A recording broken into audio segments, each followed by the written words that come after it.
오늘 거룩한 안식일을 맞이하여 교회에 오셔서 하나님께 예배드리시는 성도님들, 그리고 사정상 가정에서나 또는 현재 있는 곳에서 휴대폰이나 TV를 통해 예배에 참석하시는 교우님들 한 분 한 분을 진심으로 환영하고 감사를 드립니다.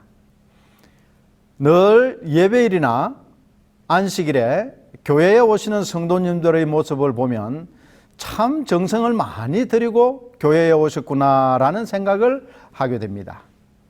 어떤 옷을 입을지를 고르고, 또 화장을 하는데 시간이 많이 들고, 머리를 만지는데 또 시간이 듭니다. 그렇게 해서 모두 멋지고 아주 예쁜 모습을 하고 이곳에 오셨습니다. 왜 바쁜 중에도 그렇게 시간과 정성을 들여서 치장을 하고 꾸미십니까? 그것은 바로 아마 교회에 오시기 때문일 것입니다. 여러분 혹시 집에 혼자 있을 때 지금 모습 그대로 하고 계시는 분이 있습니까? 아마도 없을 것입니다. 집에 나 혼자 있을 때는 가장 편하고 자유롭게 있기를 원할 것입니다. 그렇기 때문에 보여주는 나의 모습과 나의 본래의 모습은 다를 수밖에 없어요. 이것은 우리의 외모에 관한 것뿐만 아니라 내면의 모습도 별 다르지 않을 것이라 생각합니다. 보여주는 나의 모습과 나의 본래의 모습은 어쩌면 전혀 다를 수 있습니다. 지킬 박사와 하이드라는 유명한 소설을 아시리라 생각합니다. 영국의 소설가 로버트 루이스 스티븐슨이 1886년에 발표한 단편 소설입니다. 이 소설은 이중인격이라는 소재를 쓴 작품 가운데 가장 유명합니다. 소설 속에 나오는 주인공인 헨리 지킬 박사는 인간의 몸에 선과 악 두 가지의 본능이 있다는 가설을 세우고 여러 실험 끝에 화학약물 하나를 만들어 마시고 자신의 인격을 두 가지로 나누기에 성공합니다. 하나는 바로 원래의 지킬 박사 자신이고, 또 다른 하나는 자신의 내면에 있는 절대 악의 분신인 에드워드 하이드였습니다. 이 둘은 정반대의 성격을 가지고 있어서 낮 시간에 지킬의 모습을 유지하고 있을 때의 지킬은 굉장히 젠틀한 신사와 같은 행동을 하지만 밤에 하이드가 되면 온갖 범죄를 저지르고 다니는 것이었습니다.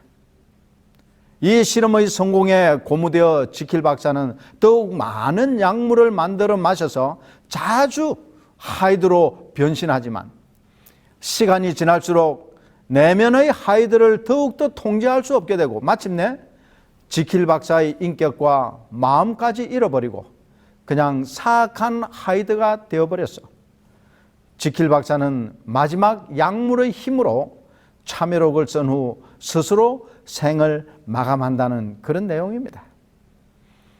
이 소설은 출간되고 6개월 만에 영국에서만 4만 부가 판매되었고 빅토리아 여왕도 읽었을 만큼 폭발적인 반응을 얻었는데, 그 이유는 아무리 선한 인간이라도 그 내면에는 악이 존재하고 악한 인간이라도 내면에는 선이 존재한다는 인간 본질의 이중성 문제를 다루었다는 점에서였습니다.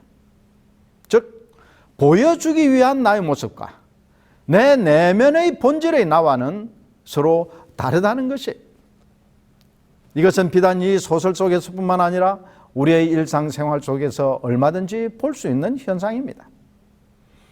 이 지킬 박사는 약을 먹어야만 하이드로 바뀌지만 오늘날 이 시대를 살아가는 우리는 약 없이도 얼마나 쉽게 악한 모습, 선한 모습으로 바뀌어지는지 모릅니다. 어느 목사님이 교인들을 방문하는 중 한 집사님의 가정을 방문했습니다. 그 집사님은 자기가 가지고 있는 문제와 고민을 목사님께 이야기했습니다. 그것은 무엇인가 하면 자기가 매일 성경 말씀을 묵상하고 기도도 열심히 하고 교회 봉사도 빠지지 않고 참여하고 다른 사람들에게 복음을 전하는 일에도 열심히 하고 있다고 말했어요. 그런데도 정작 자신의 말과 행동과 인격은 변한 것이 하나도 없고, 가족들이나 가까운 사람들과 이야기할 때 자신도 모르게 상스러운 소리가 거침없이 나온다는 그러한 고민이었습니다. 그러자 그 목사님이 그 교우님에게 말했습니다. 좋아요. 그러면 한번 해보세요. 어떤 욕을 하시는지 듣고 싶네요. 그러자 그 집사님이 손을 내주면서 아주 당황하면서 안 됩니다. 저는 절대로 안 됩니다. 아니 그냥 평소처럼 제가 목사가 아니고 가까운 친구라고 생각하고 얘기해 보세요. 그러자 재차 그 집사님이 아니요. 절대로 그렇게 할 수 없습니다. 그러자 이 목사님이 물었습니다. 왜 안 됩니까? 왜 못합니까? 그 집사님이 목사님에게 말했습니다. 제가 어떻게 목사님 앞에서 상스러운 욕을 할 수 있겠습니까? 목사님이 말했습니다. 그렇군요.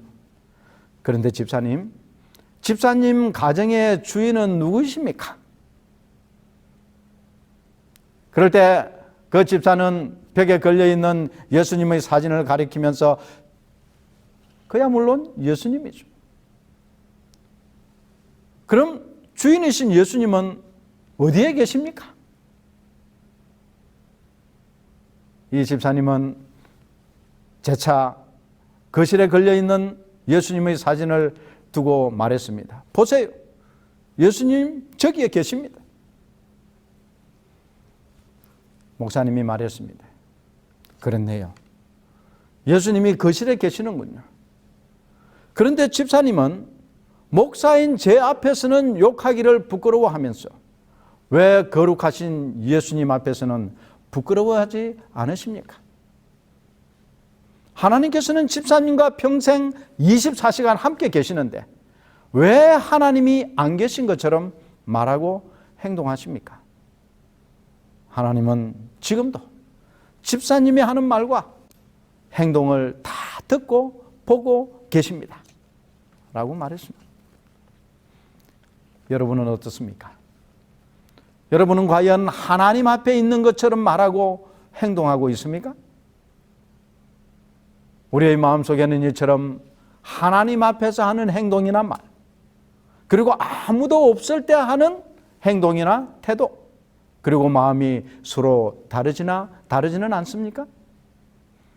마치 지킬 박사와 하이드처럼 전혀 다른 두 자아가 내 속에 존재하고 있지 않습니까? 본문의 말씀을 읽어 보겠습니다. 사무엘이 어렸을 때에 세마포 에봇을 입고 여호와 앞에서 섬겼더라. 사무엘상 2장 18절의 말씀입니다. 여러분, 이 성경을 보면 참 많은 사람들이 등장을 합니다. 여러분, 이 성경에 나오는 그 많은 사람들 가운데 한 번이라도 그 이름이 기록된 사람은 모두 몇 명이나 될까요? 어려운 질문이죠. 왜냐하면 이름이 변경된 사람들도 있고, 한 사람이 두 가지 이상의 이름을 가진 경우도 있고, 또 동명이인도 많습니다. 그리고 번역본마다 이름이 약간 다르게 번역된 경우도 있습니다. 그러므로 성경에 등장하는 이름이 기록되어 있는 사람의 정확한 숫자를 알기는 참 어렵습니다. 그러나 대략 공인할 만한 통계들이 몇 가지가 있는데, 대한성서공회 인명사전에서는 성경인물을 총 1888명으로 계산했습니다. 반면에 한국컴퓨터선교회 인명사전에는 성경에 등장하는 이름이 기록되어 있는 인물이 총 1897명이라고 언급하고 있습니다. 또 성경계보라는 책을 쓴 평신도 성경연구가인 신호진 씨는 수년간 성경의 인물들을 연구하고 결론적으로 2197명이라고 발표했습니다. 그리고 또 다른 최근의 한 발표에 따르면 2600여 명이라고 합니다.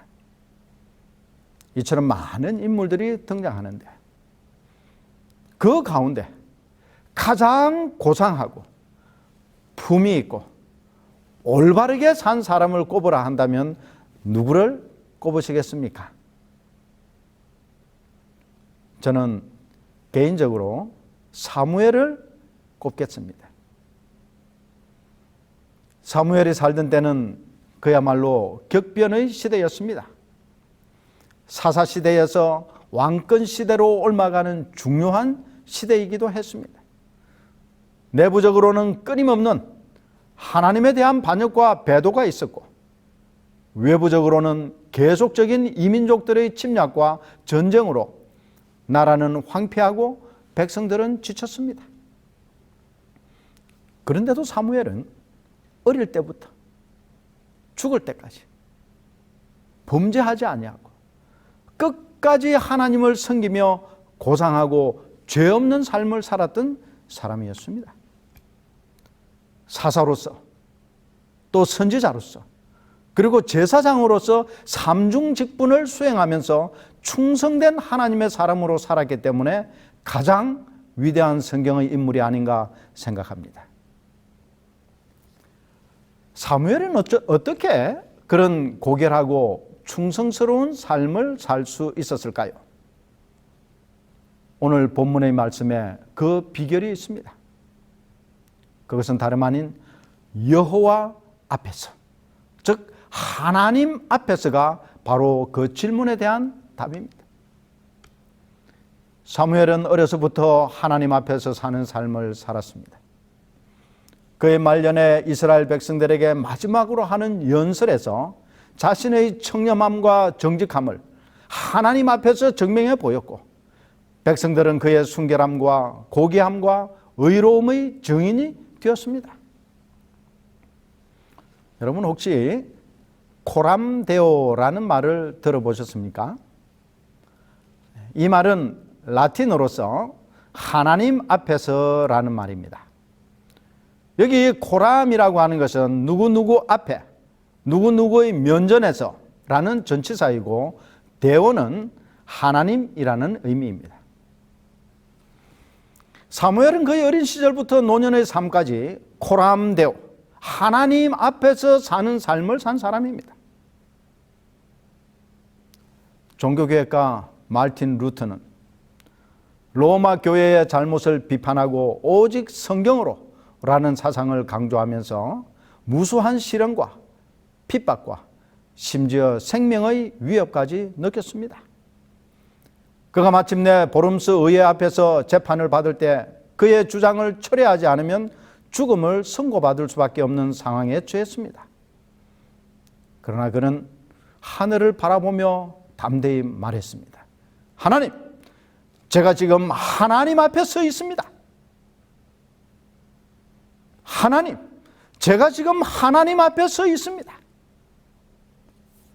사람 앞이 아니에요. 교황의 대리자들 앞이 아닙니다. 그는 하나님 앞에 서 있었으므로 그의 주장을 철회하지 않겠다는 결심을 선언한 것입니다. 코람데오, 하나님 앞에서. 또 다른 위대한 종교개혁자이자 장로교회의 창시자인 존 칼빈 또한 그의 일생을 지배했던 좌우명 가운데 하나가 바로 코람데오였습니다. 여러분, 우리 사람들은 누구 앞에 있느냐에 따라서 그의 태도와 말과 행동과 심지어 삶의 의미와 목적까지 달라집니다. 우리가 사람 앞에, 그것을 라틴어로는 코람 호모라고 합니다. 그리고 세상 앞에서, 이것 역시 라틴어로 코람 문도라고 합니다.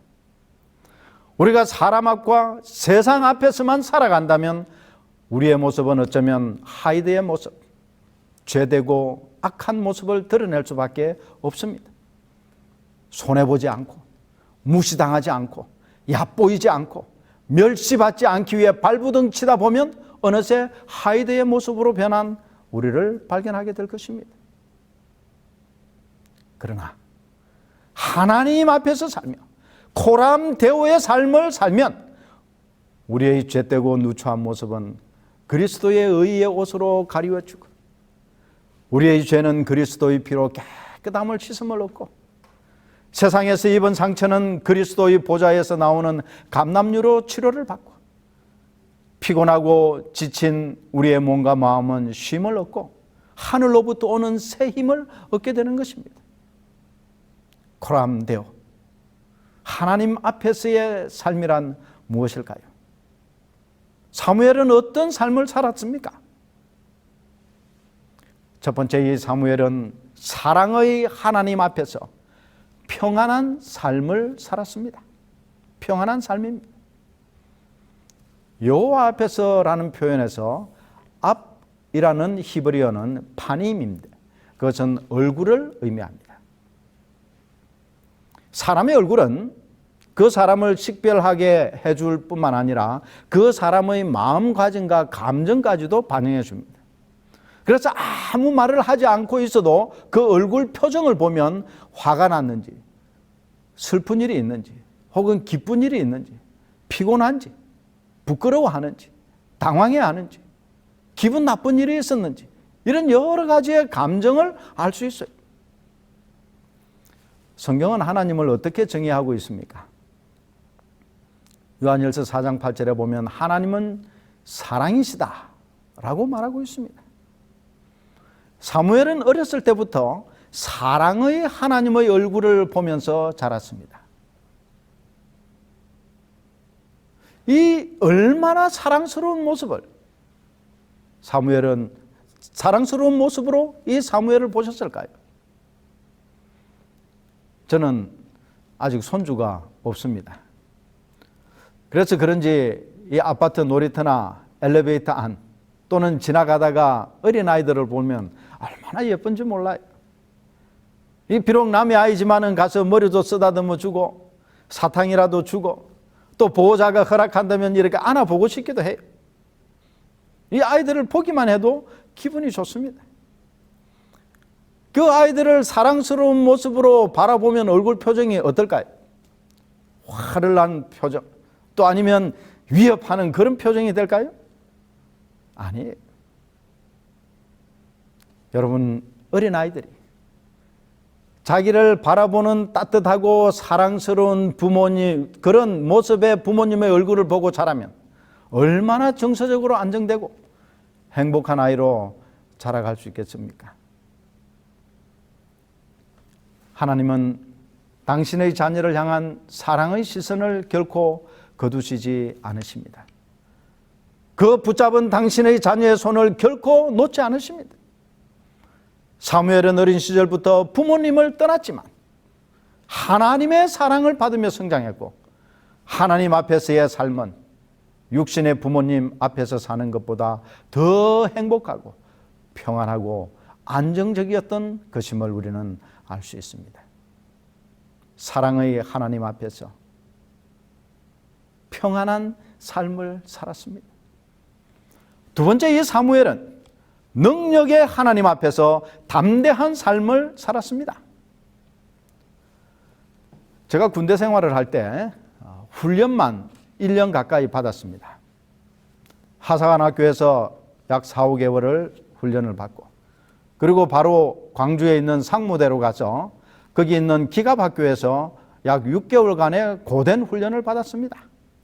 정말 많은 훈련을 받았어요. 그래서 체력도 굉장히 강해졌고 훈련이 모두 끝나고 이제 자대를 배치받기 전에 휴가를 갔습니다. 휴가를 가기 위해서 이제 광주 고속버스 터미널 갔습니다. 우리 동료 몇 사람들과 함께 갔어요. 그런데 그 터미널 안에 불량배 같이 보이는 젊은 사람 몇 명이서 터미널 한복판에 앉아서 떠들고 있었습니다. 사람들은 그들 주변에 가까이 가지 않으려는 듯 이렇게 빙 둘러갔어요. 그래서 저와 같이 휴가를 가기 위해 나왔던 동료들이 그 당시에는 저희 기갑은 일반 군인들이 입는 군복이 아닌 얼룩무늬 군복과 그 다음에 얼룩 베레모를 쓰고 있었습니다. 거기에 대한 제복에 대한 자부심이 굉장히 강했어요. 그리고 막 이제 훈련을 마치고 나왔기 때문에 그야말로 세상에 무서울 게 없었습니다. 그래서 그 젊은이들에게 갔습니다. 가서 여기 공공장소인데 좀 조용히 하고 사람들 다니는데 이렇게 한복판에 둘러앉아 있으면 불편하니 다른 쪽에 가서 이야기를 좀 하라고 했습니다. 그들은 우리의 위아래를 이렇게 훑어보더니만 죄송합니다 하면서 슬그머니 자리를 옮겼어요. 기갑학교에서 훈련받고 나오니 참 용기가 하늘을 찌를 듯 했습니다. 여러분, 사무엘은 일생을 하나님 앞에서 산 사람이었습니다. 그는 하나님의 능력을 목격했고 하나님의 능력이 자신의 능력됨을 경험했습니다. 이스라엘 백성들이 사무엘의 노년에 이르러 아주 배은망덕한 요구를 하는데 그것은 곧 왕을 세워달라는 것이었습니다. 지금까지 이스라엘은 사사들을 통해 하나님께서 직접 통치하시는 신정정치 형태였습니다. 그런데 이제 이 하나님께서 사사들을 세워서 통치하는 것을 반대하고 왕을 세워달라고 백성들이 요구했습니다. 사사였던 사무엘로서는 황당하고 하나님을 향한 도전으로 여겼을지 모릅니다. 민심이 그렇게 흘러가고 있는데 거스르기가 쉽지 않습니다. 그러나 이 사무엘은 담대하게 왕을 요구하는 백성들 앞에서 조금도 두려움 없이 왕을 달라고 하는 그들의 요구가 하나님을 배반하는 행위이고 이제라도 그것에 대해 회개하라고 촉구했습니다. 그런데 하나님께서는 이 사무엘에게 백성들의 요구를 들어주라고 하셨어요. 그래서 사울이 초대왕으로 세움을 입었습니다. 이제 사울은 떠오르는 태양이고 사무엘은 지는 해임에도 불구하고 백성들과 사울 왕에게 직접적으로 말했습니다. 너희가 만일 여호와의 목소리를 듣지 아니하고 여호와의 명령을 거역하면 여호와의 손이 너희의 조상들을 치신 것 같이 너희를 치실 것이라. 세상은 참 험하고 위기와 역경은 수시로 파도처럼 밀려옵니다. 그러나 어떤 상황 가운데서도 우리가 하나님 앞에서 살면 담대하고 두려움 없이 역경을 헤쳐나갈 수 있습니다. 여러분과 제가 하나님 앞에서 사는 사람, 코람데오의 사람이 되어 담대한 믿음의 삶으로 승리하게 되시기를 간절히 바랍니다. 세 번째, 사무엘은 공의로운 하나님 앞에서 정직한 삶을 살았습니다. 하나님 앞에서 자라고 평생을 보냈던 사무엘은 하나님의 공의로움을 익히 알았습니다. 무한한 사랑으로 그분의 백성을 돌보시는 하나님이시지만 그들의 죄와 잘못을 결코 묵과하거나 모른 척하지 않았습니다. 대충 적당히 지적하고 지나치시지도 않았습니다. 그들의 잘못이 무엇인지 정확하게 지적하고 개선을 요구하고 그리고 그들의 잘못에 대한 적절한 징계를 하시는 하나님이심을 사무엘은 경험을 통해 알았습니다. 그렇기 때문에 하나님의 얼굴을 보며 사는 사람, 하나님 앞에 사는 코람데오의 삶을 사는 사람은 정직할 수밖에 없어요. 왜냐하면 우리의 아주 사소한 행동이나 말, 심지어 마음의 생각까지도 하나님 앞에 드러나지 않는 것이 없기 때문입니다. 사무엘은 당시에 사사요, 제사장이요, 선지자로서 절대 권력을 가지고 있었지만 그의 평생 정직한 삶을 살았습니다. 왜냐하면 그는 공의를 행하시는 하나님 앞에 있었기 때문입니다. 그는 이스라엘 백성들에게 이와 같이 담대하게 묻습니다. 내가 여기 있나니 여호와 앞과 그의 기름 부음을 받은 자 앞에서 내게 대하여 증언하라. 내가 누구의 소를 빼앗았느냐? 누구의 나귀를 빼앗았느냐? 누구를 속였느냐? 누구를 압제하였느냐? 내 눈을 흐리게 하는 뇌물을 누구의 손에서 받았느냐?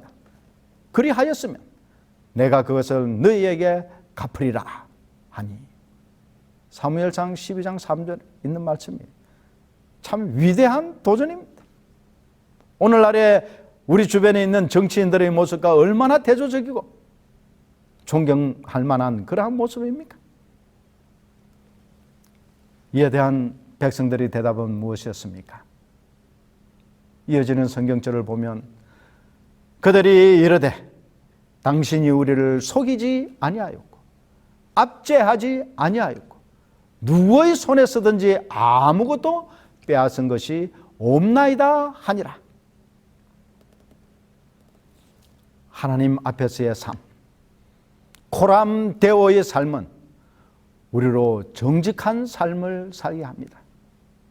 그리고 그 정직한 삶에 대한 보상을 하나님께로부터 받게 될 것입니다. 우리 안에는 선과 악이 늘 존재합니다. 어떤 때는 꽤 괜찮은 그리스도인인 것 같기도 하다. 또 어떨 때 보면 여전히 성화되지 못하고 거듭나지 못한 죄된 성벽을 가진 죄인의 모습인 나를 보게 됩니다. 우리의 노력으로 그것을 어떻게 변화시키고 호전시킬 수 있는 방법은 전혀 없습니다. 유일한 방법은 코람데오, 즉 하나님 앞에서 사는 것입니다. 오늘 여러분과 저는 사람 앞에 보이기 위해서 코람 호모, 사람 앞에 보이기 위해 모인 것이 아닙니다. 세상 앞에, 코람 문도 앞에 보여주기 위해 교회에 오는 것이 아니에요. 그리스도인들이 사람 앞에서, 세상 앞에서 기회를 찾고 이익을 추구하고 명예를 구하면 계속해서 사람의 눈치를 보게 되고 세상의 여론과 평판과 비판에 좌우되어 흔들리며 번민하는 고통과 괴로움과 문제 속에 살 수밖에 없습니다. 시편 95편 6절에는 이렇게 말씀합니다. 오라, 우리가 굽혀 경배하며 우리를 지으신 여호와 앞에 무릎을 꿇자. 이것이 오늘 한 주일 우리의 삶의 가장 중요한 표가 되어 하나님 앞, 코람데오, 여호와 앞에서 사는 여러분과 제가 되기를 간절히 바랍니다. 기도하시겠습니다. 사랑과 자비가 많으신 우리의 아버지 하나님, 저희들을 하나님 앞에 불러주심을 인하여 감사합니다.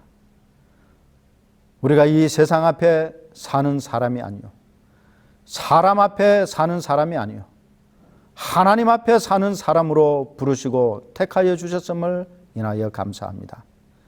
사무엘이 그러했던 것처럼 사랑의 하나님 앞에서 평안한 삶을 살게 하시고 능력의 하나님 앞에서 담대한 삶을 살게 해 주시옵소서.